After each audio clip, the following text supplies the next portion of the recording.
بسم الله الرحمن الرحيم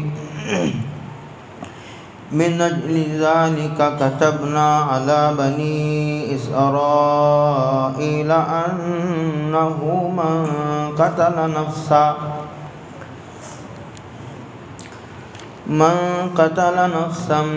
بغير نفس أو فساد في الأرض فكأنما قتل الناس جميعا ومن أحياها فكأنما أحيا الناس جميعا ولقد جاءتهم رسلنا بالبينات ثم إن كثيرا منهم بعد ذلك في الأرض لمسرفون صدق اللہ مولانا العظیم۔ اللہ کی دو شانیں ہیں، ایک شان مہر، ایک شان قہر۔ ایک مہربانی کی شان ہے، رحمت کی، اور ایک اللہ تعالیٰ کی جلال کی اور قہر کی شان ہے۔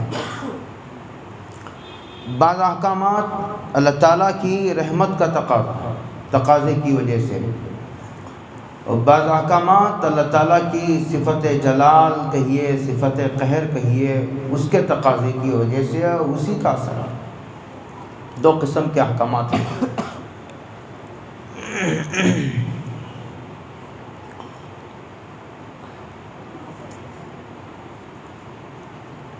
من اجل ذالک، اوپر حابیل و قابیل کے قتل کے واقعہ کا ذکر کیا گیا تھا کہ قابیل نے حابیل کو قتل کر دیا۔ کیوں قتل کیا، کیا تفصیلات پیش آئی، اس کی ساری بحث گزشتہ تفسیر میں آئی تھی، اب اسے دہرانے کی ضرورت نہیں ہے۔ روئے زمین پر یہ پہلا قتل تھا۔ قابیل نے اپنے ہی بھائی کو قتل کر دیا۔ نفسانی خواہش آدمی کو اندھا بنا دیتی ہے۔ آئے دن آپ بھی دیکھتے رہتے ہیں کہ ایک آدمی ایک سالی کو لے کر بھاگ گیا، جبکہ اسے پتا ہے کہ میری بہن اس کے نکاح میں ہے۔ نفسانی خواہشات، ایک بھائی کو قتل کرنے پر تل جاتا ہے، جائیداد کے لیے، حقیر سے گھر کے لیے۔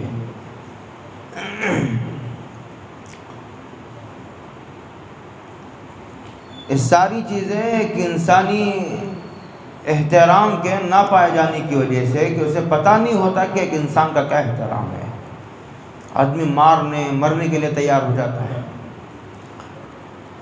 جب یہ قابیل و حابیل کے قتل کے بعد بنی اسرائیل میں قتل کا سلسلہ شروع ہو گیا، وہ پہلا قتل تھا، اس کے بعد قتل و غارت گری کا سلسلہ شروع ہو گیا۔ اس کو اللہ کہتے ہیں من اجل ذالک، کہ قتل کی داغ بیل ڈال دی گئی۔ قابیل نے قتل کی داغ بیل ڈال دی، بنیاد رکھ دی۔ اس کی وجہ سے قتل و غارت گری کا یہ سلسلہ بنی اسرائیل میں شروع ہوا۔ اب ضرورت پڑی کہ اس کے دروازے کو بند کرنے کے لیے کوئی انتظام کیا جائے۔ اسی قسم کے احکامات ہیں۔ اللہ کہتے ہیں کہ یہ قتل و غارت گری کا سلسلہ شروع ہو جانے کی وجہ سے ہم نے فرض کیا، کتبنا علی بنی اسرائیل انہ من قتل نفسا بغیر نفس، کہ جس آدمی نے کسی انسان کو قتل کیا۔ دیکھو اسلام میں ایسا ہوتا ہے، ایک چیز ہے اسلام میں قصاص۔ قصاص کا مطلب یہ ہے کہ ایک آدمی نے ایک آدمی کو قتل کر دیا۔ اسلامی حکومت ہو تو، اس لیے عرض کرنا پڑتا ہے بڑی تاکید کے ساتھ، ہمارے نوجوان ادھورے دین کو سمجھتے ہیں، اور ہندوستان جیسے ملک میں بڑی نادانی کے ساتھ بیانات بھی دیتے رہتے ہیں۔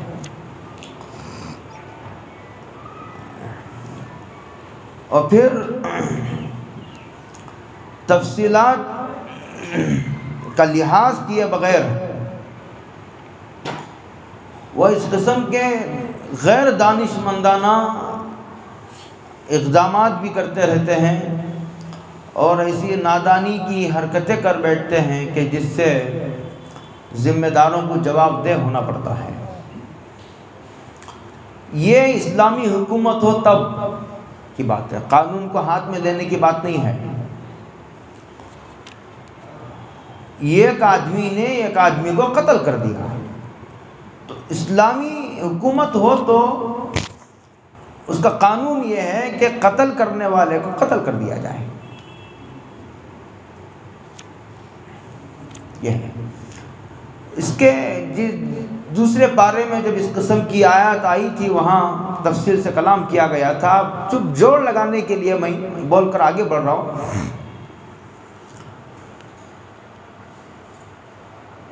قاتل کو قتل کیا جا سکتا ہے، لیکن ایک بے قصور کو پکڑ کر قتل کر دیا، اس کے بارے میں یہاں ہے۔ وہاں تو تھا کہ قتل کرنے والے کو قتل کر دیا گیا، وہ ضروری تھا۔ اگر قتل نہ کیا جاتا تو پھر ایسا ہوتا کہ جس کو قتل کیا گیا ہے مقتول، وہ قتل کرنے والے کے پورے گھرانے پر ٹوٹ پڑے اور انتقامی جذبہ اعتدال پر باقی رہنے نہ دے۔ قتل تو کیا تھا اس بھائی نے، اور آپے سے باہر ہو کر غصے میں باپ کو بھی قتل کر دیا، بھائی کو بھی قتل کر دیا، بہن کو بھی، اور پورے خاندان پر جو ہے وہ ٹوٹ پڑا، دعویٰ بول دیا گیا۔ تو کہتے ہیں کہ سارے فساد کے دروازے کو بند کرنے کے لیے قدرت نے یہ انتظام کیا، قتل کرنے والے کو لا کے سب کے سامنے قتل کر دو۔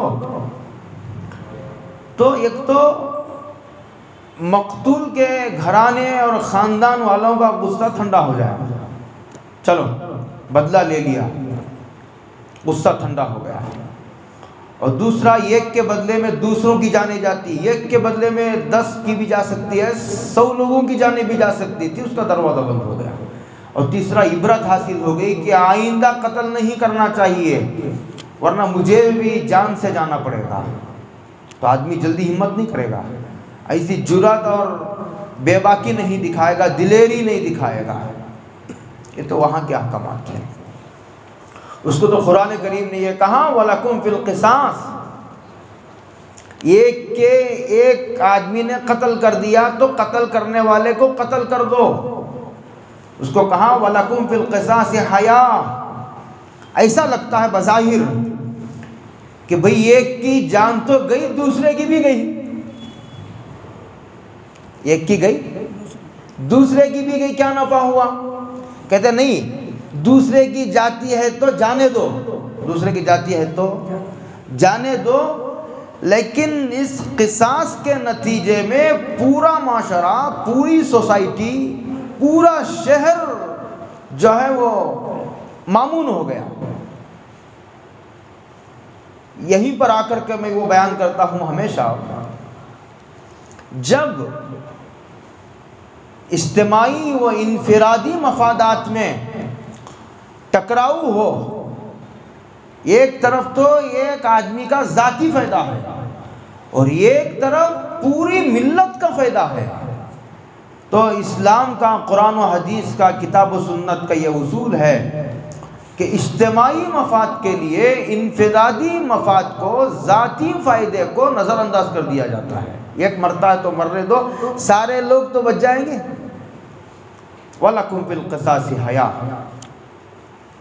تو کہتے ہیں کہ اگر کسی آدمی نے کسی آدمی کو قتل کیا بغیر نفس کا، یہی مطلب ہے، قصاص میں قتل کیا تو وہ مراد نہیں ہے، وہ تو ضروری ہے۔ اور فساد فی الارض، ایک آدمی زمین میں فساد، قتل و غارت گیری کا بازار گرم کیا ہوا ہے، اس لیے اس کو پکڑ کر کے قتل کر دیا، وہ مراد نہیں ہے یہاں۔ یہ دو صورتوں کو چھوڑ کر بلا بے قصور آدمیوں کو قتل کر دیا، جیسے یہاں قابیل نے حابیل کو بلا وجہ قتل کیا تھا، اس کا کیا قصور تھا بیچارے کا؟ جب اختلاف ہوا تو پھر فیصلے کی ایک شکل نکالی گئی کہ دونوں اللہ تعالیٰ کی بارگاہ میں نظر پیش کرے، جس کی قبول ہو جائے حابیل کے ساتھ پیدا ہونے والی بہن کا نکاح اس کے ساتھ کر دیا جائے گا۔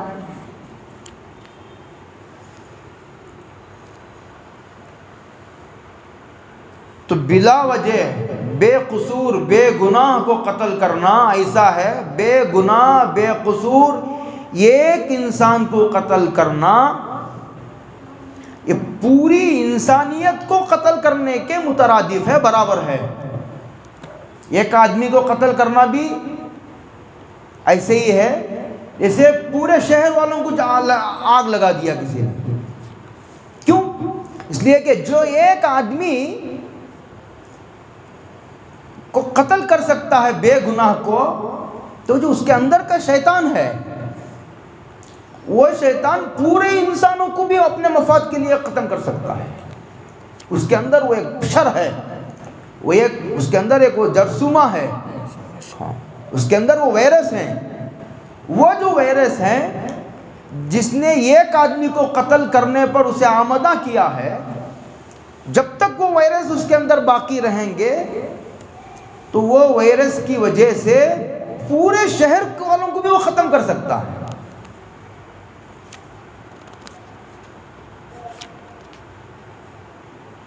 فائدہ حاصل کرنے کے لیے ایک آدمی کو قتل کرنا کافی ہے۔ تو میں دیوانہ تو نہیں ہے نا کہ 2 آدمی کو قتل کروں۔ میرے راستے میں ایک آدمی آیا تھا تو میں نے ایک کا کام تمام کر دیا۔ اگر 100 آدمیوں کو قتل کرنے سے مجھے میرا نفع حاصل ہو سکتا ہے تو 100 آدمیوں کو قتل کرنے سے بھی میں پیچھے نہیں رہوں گا۔ آپ نہیں، اسے سمجھانے کی ضرورت نہیں ہے، اس لیے کہ ذرا نیوز وغیرہ آپ حضرات دیکھ لیجئے، وہ باہر کے جو ممالک کے انگلش وغیرہ کے اخبارات روزانہ چھپتے رہتے ہیں، انگلش کے، عربی کے، کسی کو پارسی آتی ہے تو اس کو ذرا پڑھیے، نیٹ پر دیکھیے روزانہ کیا دنیا میں ہو رہا ہے۔ پوری بستیوں کو آگ لگا دیا جاتا ہے، پورے شہر برباد و تہ و بالا کر دیا جاتا ہے۔ ومن احیاہا، اور جس نے کسی ایک انسان کو زندگی بخشی، نہیں کیا، بے قصور کو قتل نہیں کیا، کہ فکأنما احیا الناس جمیعا، تو ایسا جیسے اس نے پوری انسانیت کو زندگی بخشی ہے۔ ایک انسان ایک کائنات کے برابر ہے۔ یہ انسان کی قیمت کو بتا رہا ہے قرآن۔ کوئی بھی ہو، مسلمان غیر مسلم، اس سے بحث نہیں ہے، اس سے اوپر اٹھ کر کے، اس سے بالا تر ہو کر کے، صرف اس وجہ سے کہ ایک آدمی غیر مسلم ہے، مسلمان نے پکڑ کر قتل کر دیا، تب بھی امام ابو حنیفہ کے نزدیک مسلمان کو غیر مسلم کے بدلے میں قتل کر دیا جائے گا۔ یہ انسان کی قیمت ہے۔ گویا اس نے انسان کے خون کی بے حرمتی اور توہین کی ہے۔ ومن احیاہا فکأنما احیا الناس جمیعا وَلَقَدْ جَاءَتْهُمْ رُسُلُنَا بِالْبَيِّنَاتِ، تحقیق کے ان کے پاس ہمارے پیغمبر کھلے ہوئے دلائل لے کر کے آئے، سمجھایا ان کو۔ ثُمَّ إِنَّ كَثِيرًا، لیکن اس کے باوجود ان کی اکثریت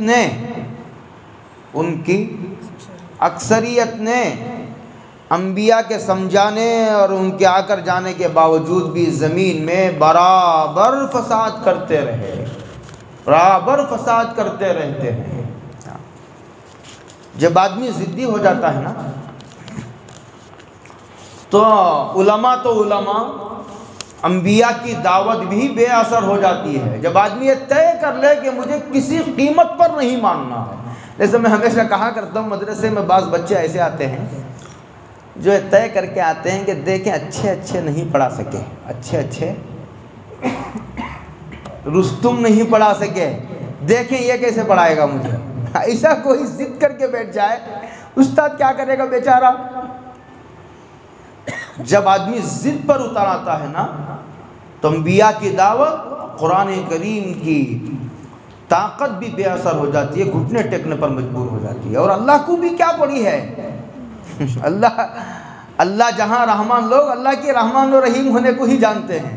اللہ بڑے باغیرت و بے نیاز ہیں۔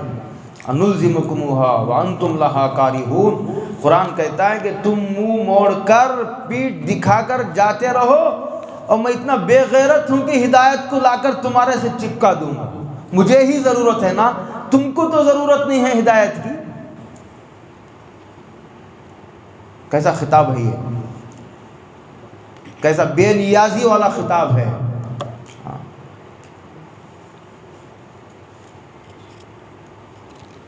جو خود بھی ہدایت پر آنا چاہتا ہے اس کو ہدایت دیتے ہیں اللہ تعالیٰ۔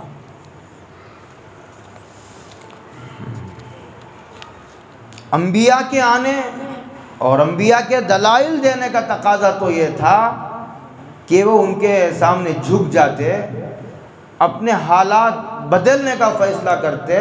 انبیاء کے آنے کا تقاضا تو یہ تھا، انبیاء کے دلائل و بیانات کا تقاضا تو یہ تھا، لیکن انہوں نے اس کے باوجود نہیں مانا۔ آگے اللہ تعالیٰ کہتے ہیں انما جزاء الذین یحاربون اللہ ورسولہ، بلا شبہ وہ لوگ جو اللہ اور اس کے رسول سے جنگ کرتے ہیں۔ یحاربون اللہ ورسولہ، اللہ کے رسول سے جنگ کرنا تو سمجھ میں آتا، اللہ سے کیا جنگ کرے گا؟ کہتے ہیں کہ اللہ کے احکامات کو فراموش کرنا اور اللہ تعالیٰ کے احکامات کو نظر انداز کرنا، توڑتے رہنا۔ تم قانون بناؤ، ہم قانون توڑیں گے، میرا چلے گا۔ کہتے ہیں نا، مسلمان نہیں کہتے، زبان سے تو نہیں کہتے، لیکن گھروں میں چلتا ہے نا یہ، میں گھر کا مالک ہوں، میں باپ ہوں تیرا، تجھے پیدا کرنے والا، میں شوہر ہوں، میرا چلے گا، نہ اللہ کا چلے گا نہ رسول کا چلے گا۔ بولتا تو نہیں ہے مسلمان ایسا، لیکن کرتا ایسے ہی ہے۔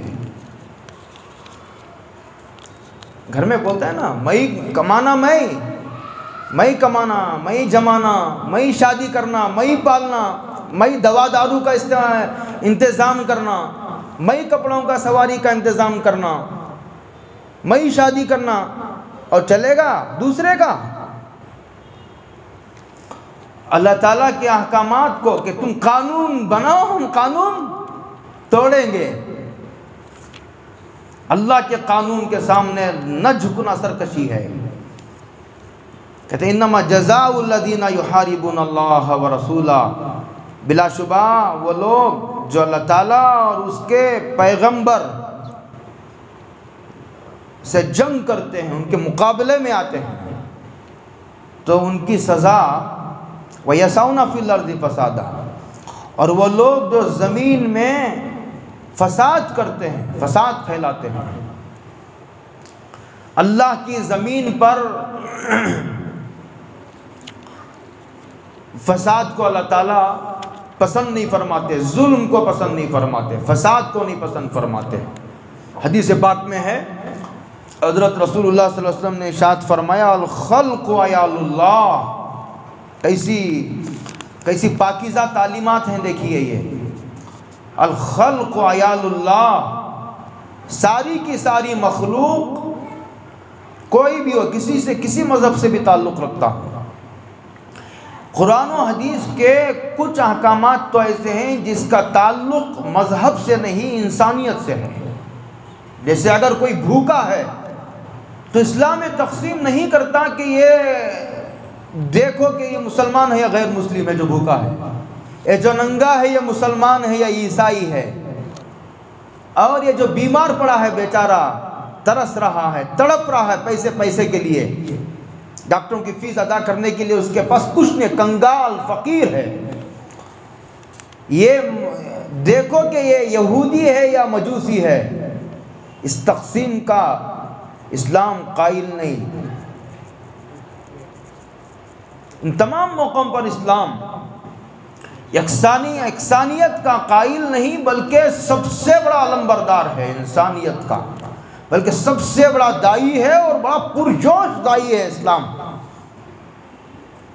جب آتی ہے بات عقیدے کی تب اسلام کہتا ہے کہ بات کر لو دلائل کی بنیاد پر، لیکن جہاں تک مسئلہ انسانیت کا ہے وہاں مذہب کی تقسیم کا اسلام قائل نہیں۔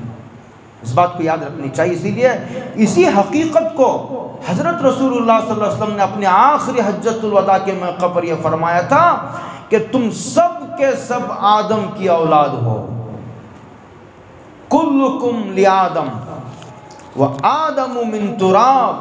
حضور نے فرمایا تھا کہ تم سب کے سب آدم کی اولاد ہو، اور پھر آدم مٹی سے بنائے گئے، تم سب مٹی سے پیدا کی گئی ہوئی مخلوق ہو۔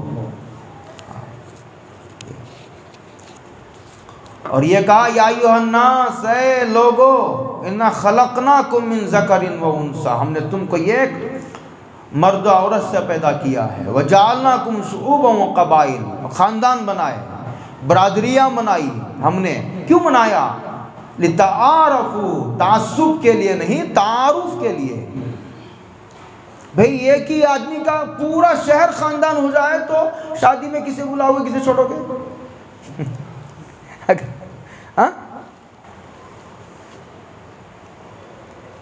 خاندان کا جو دائرہ ہوتا ہے بہت محدود ہوتا ہے تاکہ حقوق ادا کرنے میں سہولت ہو، تعارف، اور میراث کے تقسیم کرنے میں آسانی ہو۔ اس سارے مسائل ہیں، چھوڑیے۔ وَيَسَعُونَ فِي الْأَرْضِ فَسَادًا، کہتے حضور نے فرمایا الخلق عیال اللہ، اللہ کی مخلوق سب کی سب اللہ تعالیٰ کا کنبہ ہے، فیملی ہے، برادری، فیملی ہے۔ آگے عجیب بات فرمائی ہے، وَأَحَبُّ الْخَلْقِ إِلَى اللَّهِ مَنْ أَحْسَنَ إِلَىٰ عَيَالِهِ، اور مخلوق میں سب سے زیادہ محبوب اللہ کا وہ بندہ ہے جو اللہ تعالیٰ کی کنبے کے ساتھ حسن سلوک کرتا ہے۔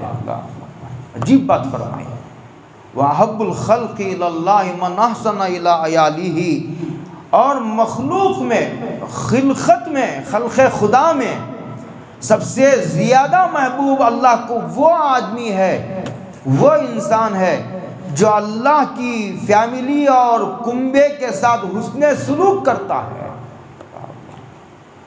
اسی مضمون کو ایک دوسرے انداز میں حضور نے ارشاد فرمایا، راحمون یرحمہم الرحمن، رحم کرنے والوں پر رحمان رحم کرتا ہے۔ آگے فرمایا ارحموا من فی الارض یرحمکم من فی السماء، زمین پر رہنے والوں پر رحم کرو، آسمان والا تم پر رحم کرے گا۔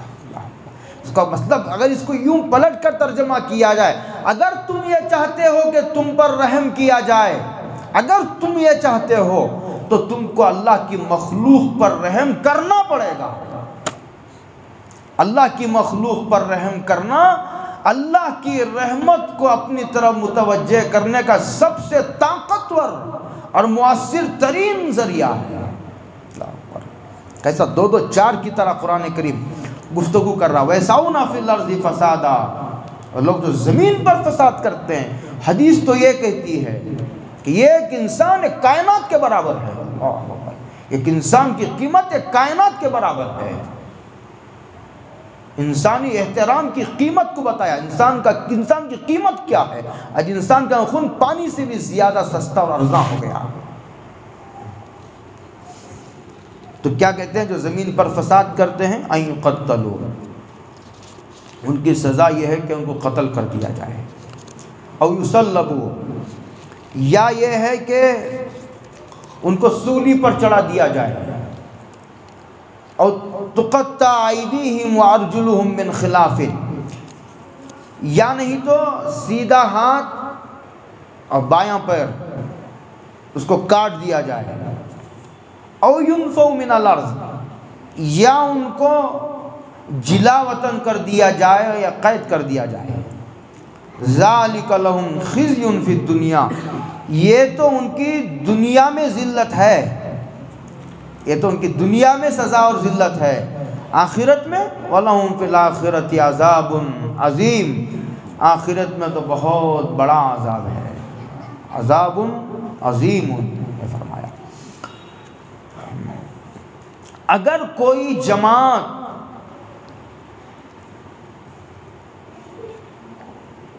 باغیوں کی قتل کرتی ہے، صرف قتل کرتی ہے، اسلامی حکومت ہو تو کہتے ہیں اس کو قتل کرو، قصہ پاک کرو، او یسلبو، اور اگر کوئی جماعت ڈاکوؤں کی ایسی ہے جو مال بھی لوٹتی ہے قتل بھی کرتی ہے، مال بھی لوٹتی ہے، ثبوت باقی نہ رہے، مال بھی لوٹا، دیکھنے والے کو قتل بھی کر دیا، اس کو کہتے ہیں سولی پر چڑھاؤ۔ سولی پر چڑھانا یہ قتل کرنے سے زیادہ سخت سزا ہے۔ او یسلبو، چار فرقوں کی چار الگ الگ جگہ کہتے ہیں او تقطع ایدیہم وارجلہم من خلاف، مال لوٹا قتل نہ کیا، تین الگ الگ، ایک تو قتل کیا مال نہیں لوٹا، ان کو قتل کر دو۔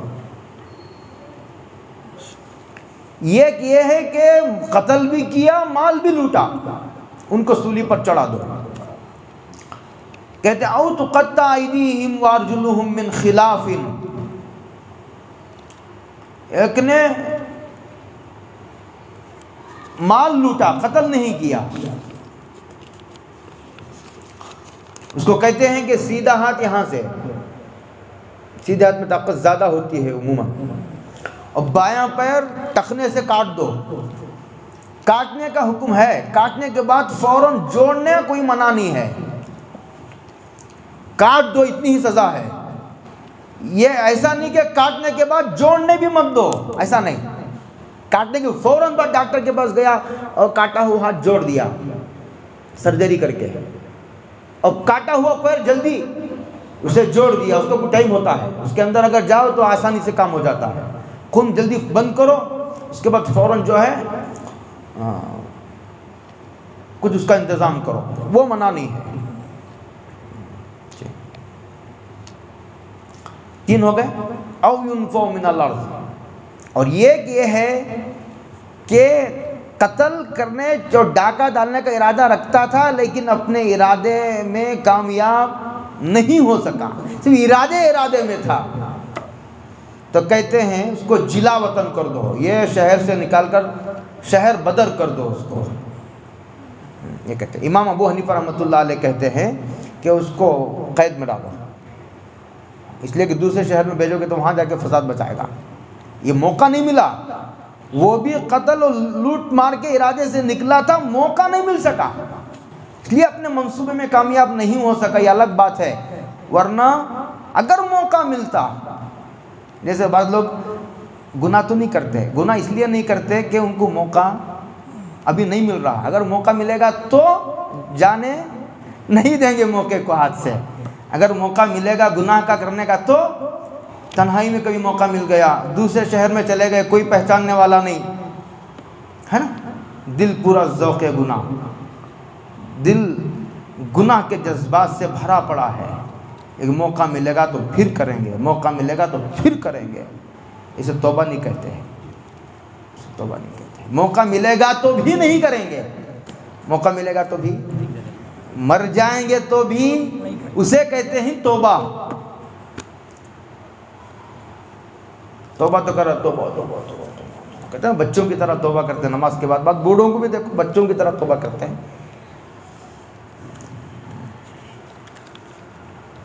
او ينفوا، تو ابو حنیفہ رحمۃ اللہ علیہ کہتے ہیں کہ ان کو قید میں ڈال دو، دوسرے شہر میں جائیں گے تو فساد مچائیں گے، یہ چار الگ الگ لوگوں کی الگ الگ سزائیں ہیں، لیکن اس سارے مجموعے سے آپ کا ذہن صاف ہو جانا چاہیے، یہ ذہن کی بے اعتدالی ختم ہو جانا چاہیے، ان لوگوں کے باتوں میں نہ یہ جو کہتے ہیں کہ اسلام ظالمانہ سزاؤں کا روادار ہے، ایسی سخت سزائیں نہ دینے کی سزا ملک بھگت رہا ہے، لیکن کیا کہیے گا، لیکن کیا کہیے گا؟ منہ کھلے گا تو ان کے خلاف ہی جائے گا. اس لیے جانتے بوجھتے اعتراف نہیں کرتے لوگ اسلام کی خوبیوں کا، ورنہ خوب اندازہ ہے کہ ان سزاؤں میں کیا طاقت ہے. ظالم کو معاف کرنا مظلوم پر ظلم کرنے کے مترادف ہے، مظلوم کے حق کو پامال کرنا ہے. ظالم کو معاف کرنا مظلوم کا حق مارنے کے برابر و مترادف ہے. یہ اسلام کی ایک مجموع، یہ اس قرآن میں ہے جس کو محمد الرسول اللہ صلی اللہ علیہ وسلم پر نازل کیا گیا ہے. نازل کرنے والے کو رحمان کہتے ہیں، رحیم کہتے ہیں، اور پھر جس پر نازل کیا گیا ہے وما ارسلناک الا رحمۃ للعالمین کہتے ہیں. یہ بھی صفت رحمت کا اثر ہے کہ ایک آدمی کو قتل کر کے سارے لوگوں کو امن کی دولت سے مالا مال کر دو. یہ اللہ کی صفت رحمت کا تقاضا ہے.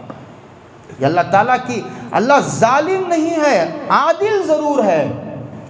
اللہ ظالم نہیں ہے. الرحمن، ہم لوگ سورہ فاتحہ میں پڑھ دیں الحمدللہ رب العالمین، سمجھتے کچھ نہیں. الرحمن الرحیم، کہتے ہیں اللہ رحمان بھی ہے، اور کہتا کہ قتل کرنے والے کو قتل کرو، چوری کرنے والے کے ہاتھ کاٹ دو، ڈاکوؤں کو سولی پر چڑھا دو، زنا کرنے والے کو پتھروں سے مار مار کر مٹی میں ملا دو. یہ کیا رحمان الرحیم ہوا؟ صاحب رحمان الرحیم میں صرف یہ بتانا ہے کہ اللہ ظالم نہیں ہے لیکن عادل ضرور ہے. یہ عدل کا تقاضا ہے، یہ عدل کا تقاضا ہے اللہ تعالیٰ کی. وَأَرْجُلُهُم مِّنْ خِلَافٍ، یہ ہو گیا. یہ تو دنیا کی سزا. آخرت میں پھر جب مرو گے وہاں دیکھ لینا. اے کاش، مفسرین ہمیشہ یہاں لکھتے ہیں اس موقع پہ، اے کاش یہ بات ابھی سمجھ میں آ جائے تو اچھا ہے. کیا لکھتے ہیں یہاں؟ اے کاش یہ بات ابھی سمجھ میں آ جائے تو کچھ نفع دے گی.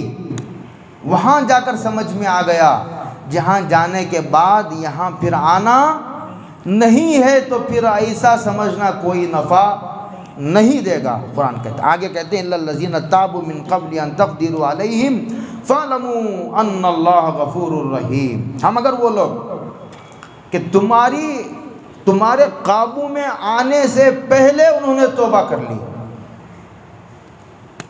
تو پھر ان کو یہ سزا نہیں دی جائے گی. ان کو کیا کیا؟ ہاں اگر قتل کیا جائے گا، قتل کیا کسی نے تمہارے کنٹرول میں آنے سے پہلے اس نے توبہ کر لی تو اب یہ احکامات جاری نہیں ہوں گے. اب قصاص میں کیا ہوتا ہے کہ قاتل کو یا تو قتل کرو، ایک آپشن، یا نہیں تو جو مقتول ہے، جو مر گیا ہے، اس کے خاندان کے ذمہ دار قاتل کو معاف کر دے. دوسرا آپشن.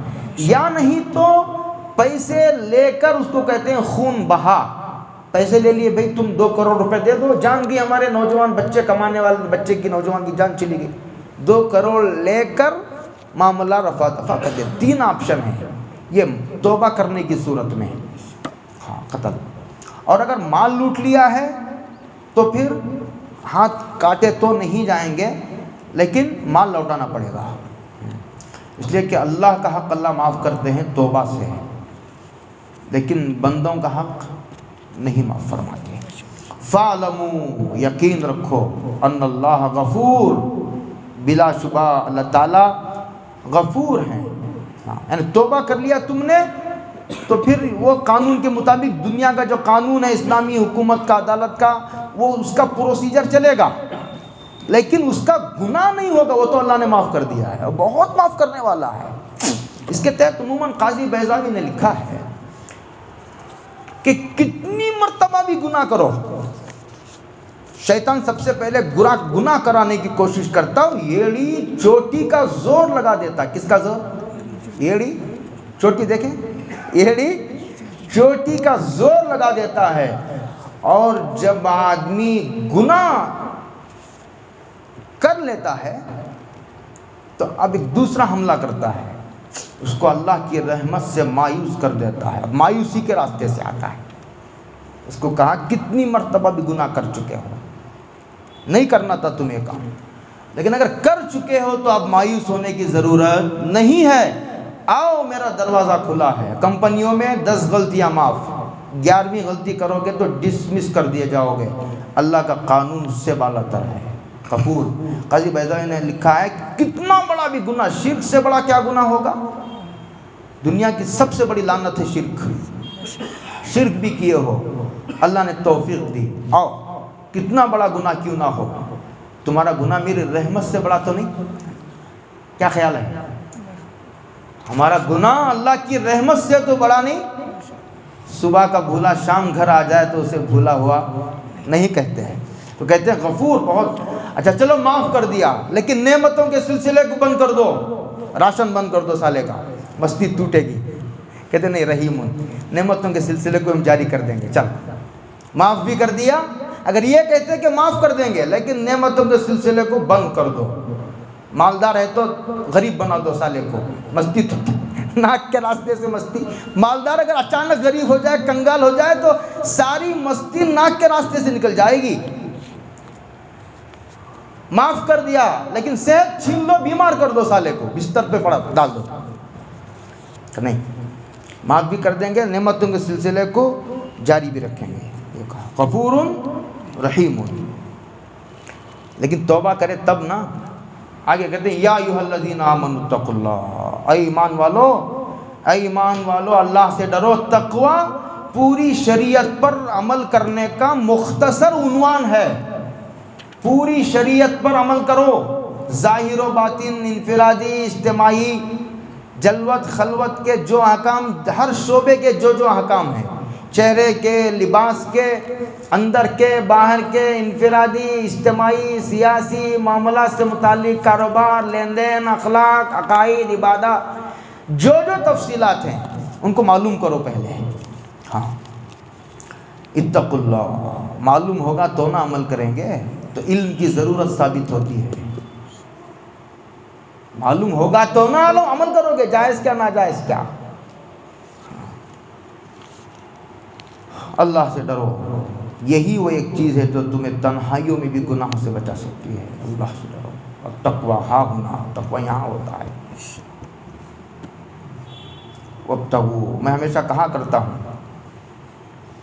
بزرگوں کے ہاں، علماء کے ہاں، صرف نیکیاں کرنے والے کو نیک نہیں کہتے، رجل صالح نہیں کہتے، جو گناہوں سے بچتا ہے۔ نیک آدمی بھی نماز پڑھتا ہے اور گنہگار بھی نماز پڑھتا ہے، لیکن جو نیک آدمی ہے وہ نماز بھی پڑھتا ہے، گناہوں سے بھی بچتا ہے، لیکن جو گنہگار ہے نماز بھی پڑھتا ہے، گناہ بھی جاری ہیں، اسے متقی نہیں کہتے، اس کو کہتے ہیں ایمان والو اللہ سے ڈرو، بچو، بچ کر ڈرو، تقویٰ۔ کعب احبار پہلی کتابوں کے بڑے عالم تھے، یہودیوں کے، اسلام لائے حضرت فاروق اعظم کے زمانے میں۔ ایک تو حضرت فاروق اعظم نے ان سے پوچھا کہ احبار پہلی کتابوں کے عالم ہو، تقویٰ کسے کہتے ہیں؟ تو انہوں نے کہا کہ امیر المومنین، کیا کبھی آپ کا گزر خاردار کانٹوں بھری وادی سے گزرنا ہوا ہے؟ کہاں بہت مرتبہ ہوا ہے۔ کہا وہاں سے آپ کیسے گزرے؟ اپنے دامن کو بچاتے ہوئے، بدن کو بچاتے ہوئے، دامن کو سمیٹتے ہوئے، کوئی کانٹے سے بدن اور کپڑا الجھ نہ جائے۔ کہا اسی کا نام تقویٰ ہے۔ دنیا کانٹوں بھرا کھیت ہے، اس سے دامن کش، اپنے دامن کو بچا کر نکل جانا، یہ تقویٰ ہے۔ ہمارے حضرت مولانا ابو حفص رحمۃ اللہ علیہ مطلب کار میں جا رہے تھے، بہت ٹریفک تھی ایم جی روڈ کے پاس، تو حضرت مثالوں کے تو بادشاہ تھے، دیکھ کر کہا کہ دیکھو ڈرائیور کیسا ٹریفک سے اپنے آپ کو بچاتے ہوئے کار نکال رہا ہے، کسی آدمی کو ٹچ بھی نہیں کرتا، ٹریفک سے راستہ سڑک بھری پڑی ہے، تو ایسا بچاتے ہیں۔ کہتے اس کا نام تقویٰ ہے۔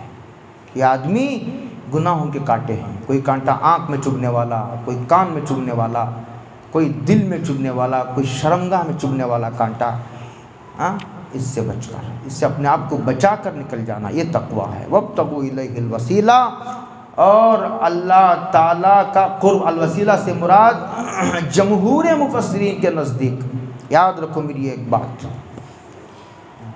علماء اگر یہاں ہیں تو میری بات پر توجہ دو. سینکڑوں اقوال آپ کو ملیں گے تفسیری کتابوں میں بھی، حدیث کی شروحات میں بھی، فقہا کے کلام میں بھی. لیکن یاد رکھو، خبردار اگر تم نے اس اصول سے انحراف کیا تو گمراہی کا دروازہ کھلے گا. جمہور کے قول کا اعتبار ہے. اکا دکا کوئی آدمی کوئی رائے قائم کرتا ہے تو اس کا کوئی اعتبار نہیں. جمہور امت کی کیا رائے ہے،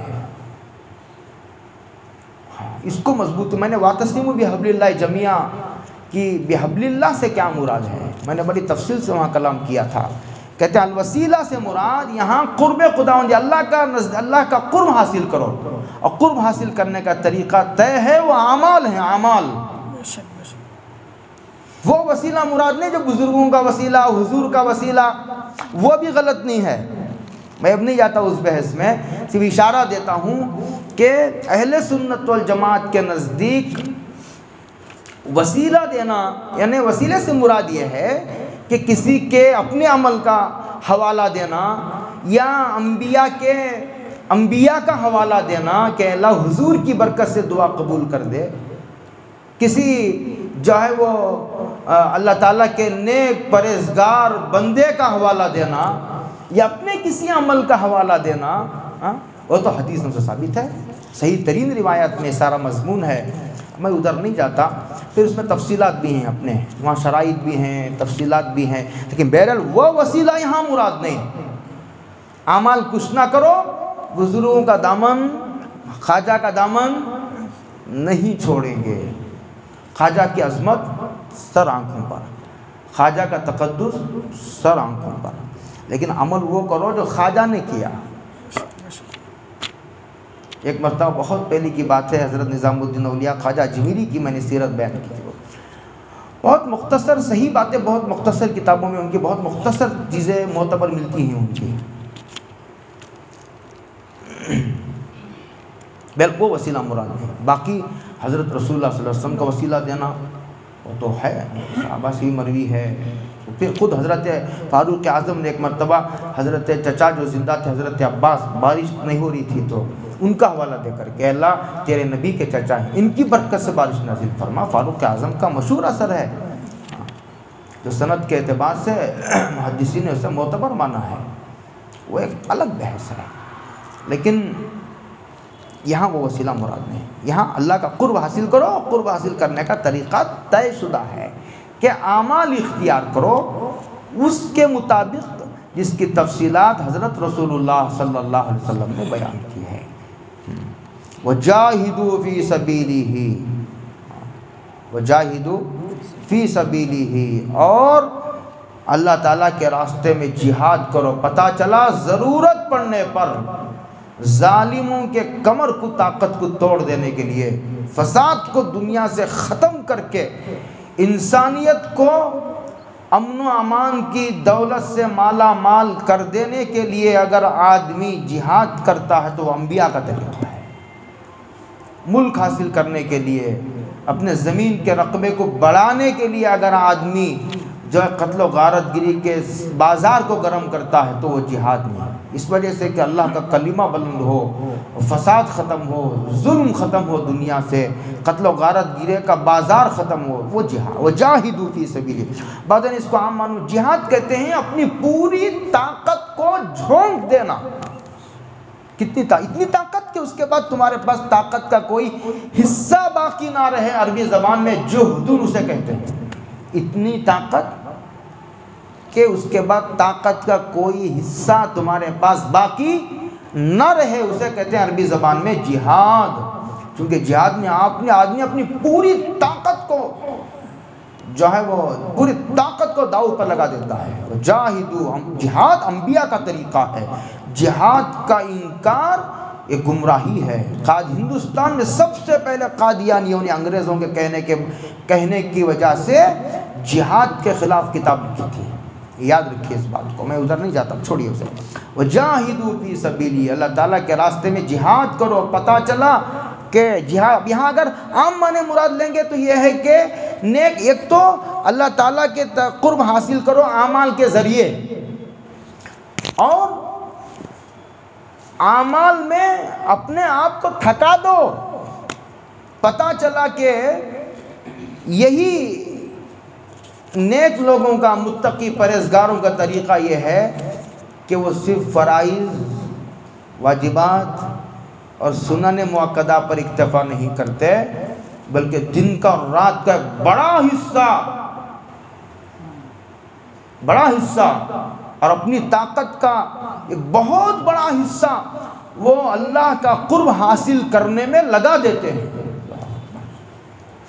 اور جو فرض تک نہیں پڑھتے ان کا تو کوئی یہاں ایڈریس بھی نہیں ہے. ان سے قرآن بحث ہی نہیں کرنا چاہتا. ان کو تو وہ انسان ماننے بھی تیار نہیں، وہ تو جانور ہیں. وَجَاهِدُوا فِي سَبِيلِهِ، اللہ تعالیٰ کے راستے میں جہاد کرو. ایک تو وہ جہاد مراد ہے، اور یہ دوسرا یہ ہے. دوسرا معنی کیا نکل رہا ہے؟ اللہ تعالیٰ کی مرضیات حاصل کرنے کے، اللہ کو راضی کرنے کے کام اس پہ. اور پھر اللہ تعالیٰ نے جن چیزوں سے منع کیا اس سے بچنے میں اپنی پوری طاقت کو لگا دیتے ہیں اور مصیبتوں کو برداشت کرتے ہیں. اور پھر اللہ تعالیٰ کے راستے میں اپنا پیسہ بھی خرچ کرتے ہیں. لعلکم تفلحون، تاکہ تم کیا کرو؟ کامیاب ہو جاؤ.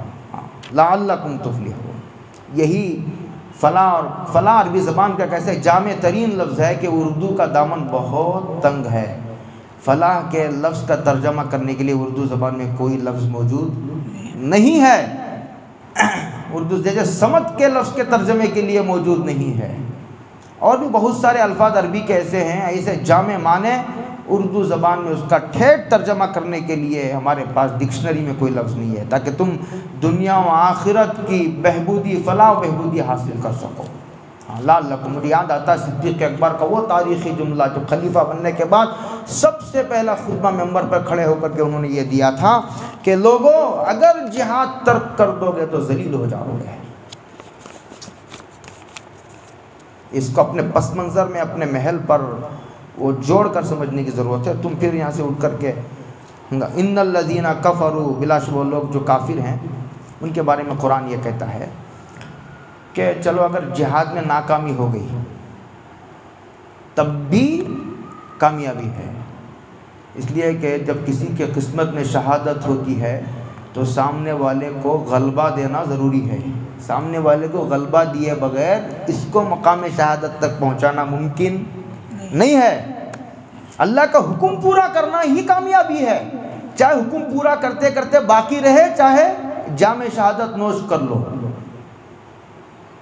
کامیابی کی صورت میں بھی کامیابی، شہادت کے صورت میں بھی کامیابی، بہت بڑی کامیابی.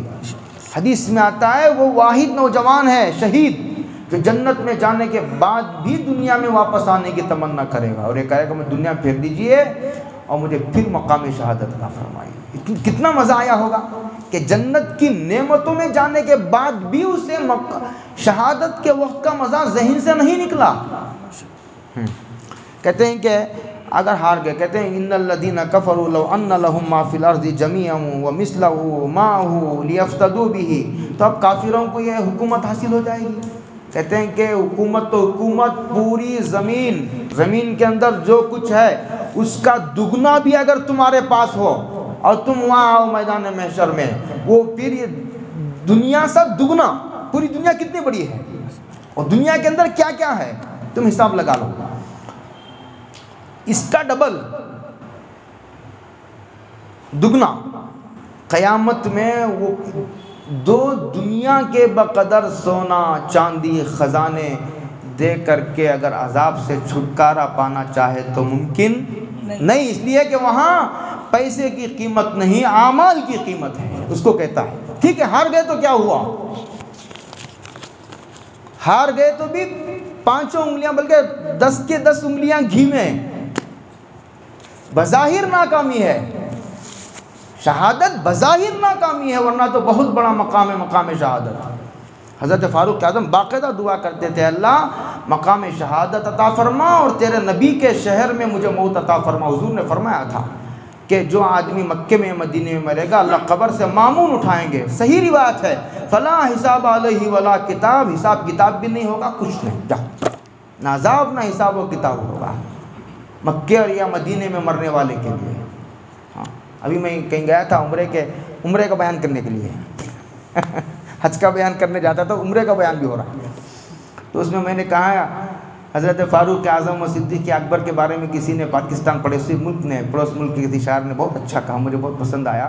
اس نے کہا کہ بے لوث محبت کا صلہ خوب ملا ہے، بے لوث محبت کا صلہ خوب ملا ہے، تا حشر محمد کے سنگ آرام رہے گا. تو وہاں اعمال کی قیمت ہے. حکومت اگر مل گئی، ہار گئے سمجھو مسلمان، تب بھی فنا ہونے والی ٹیمپروری دنیا پر کیا ناز کرتے ہو. یہ حکومت کیا چیز ہے؟ اس دنیا کی دگنی دولت بھی لے کر میدان محشر میں آؤ گے، اور عذاب کے بدلے میں دولت دے کر چھٹکانا چاہو گے تو ممکن ہے. ما تقبل منہم، یوم قیامت وہاں کا عذاب، وہاں کی ترازو برحق ہے. جو یوم قیامت کا انکار کرتا ہے وہ بالاتفاق کافر ہے. وَلَهُمْ عَذَابٌ علیم، کو دردناک عذاب ہوگا. دردناک عذاب قرآن اتنا ہی کہہ کر گزر جاتا ہے. اس کی تفصیلات کے لیے ہمیشہ میں عربی کی وہ کتاب جو علامہ ابن رجب حنبلی کی ہے تخفیف من النار، اس کا حوالہ دیتا ہوں. وہاں دیکھو جہنم کے خوفناک مناظر، اور جہنم کے خوفناک مناظر کے نام سے جو اردو میں کتاب ہے یہ اسی عربی کتاب کا ترجمہ ہے. دیکھو پتہ چلے گا دردناک عذاب کیا ہوتا ہے. یریدون ان یخرجوا من النار، جہنم سے. النار جہنم کا ایک نام ہے، کئی نام ہیں جہنم کے، ایک نام جہنم کا النار بھی ہے. اور یہ لوگ یہ چاہیں گے کہ جہنم سے نکلے، بار بار چاہیں گے.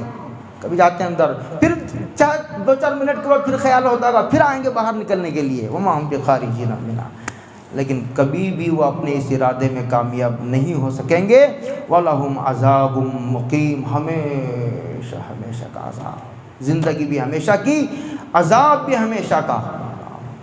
نہ عذاب کم ہوگا نہ مہلت دی جائے گی کہ بھائی 2-4 دن کے لیے چھٹی کر دو، اے فرشتوں 2-4 دن کے لیے چھٹی کر دو، 5ویں دن پھر عذاب شروع کر دو. نہیں، یہ شروع ہوا تو پھر ختم ہونے کا نام نہیں. زندگی بھی ہمیشہ کی، عذاب بھی ہمیشہ کا. یہاں ایسا ہے کہ زندگی ہے کبھی نہیں ہے، کہ وہاں ایسا نہیں ہے.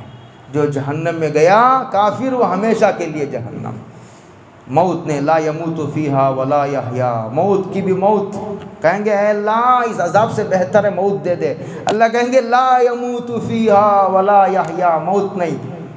جب فیصلہ ہو جائے گا جہنم اور جنت کا، جہنم اور جنت کے بیچ میں موت کو ایک مینڈے کی شکل میں لا کر ذبح کر دیا جائے گا. جاؤ موت کی بھی موت ہو گئی. اللہ کیسا عجیب و غریب حال ہوگا. اللہ حفاظت فرمائے.